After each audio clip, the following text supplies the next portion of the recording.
Председателката Гордана Силјановска-Давкова упати критика до Европската Унија. ЕУ нема јасна стратегија за Балканот. Македонија има посебни критериуми за членство за разлика од останатите кандидатки, а тоа што ЕУ го бара од нас е спротивно на вредностите на Унијата, вели председателката Силјановска-Давкова на денешната седница на Националниот совет за евроинтеграции и Комисијата за европски прашања, на која се оценуваше извештајот на Европската комисија за Македонија. Некои земји за година, 2-3 направиле квантни скокови во реформите, тоа не можам да го прифатам. Не, реформите се процес.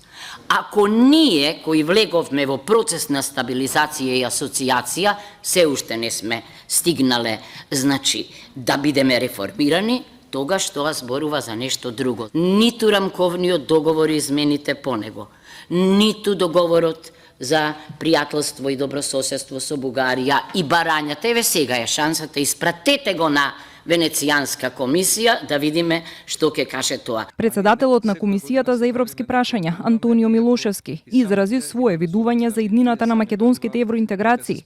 Време е да почнеме да размислуваме за меѓурешение кое нема да значи наше полноправно членство, подлече Милошевски, повикувајќи се на последниот самит на Берлинскиот процес во Лондон, каде што според неговите тврдења станало збор за замореност на ЕУ од нови полноправни членки и немање на цензус за проширување во Унијата. За председателот на СДСМ Венко Филипче пак, ваквите ставови се евроскептични, а државата губи скапоцено време. Која форма на членство или на асоцијативно придружување или на привилегирано партнерство е реална и стои на располагање за Македонија, за Србија, за Албанија, за Црна за Косово, за Босна и Херцеговина и за сите останати кандидати, за да можеме ние како земји кандидати за членство да знаеме во која насока се движиме и до кој степен интеграција може да очекуваме, да не живееме во илузија како изминативе 16 години, дека следната година ќе се случи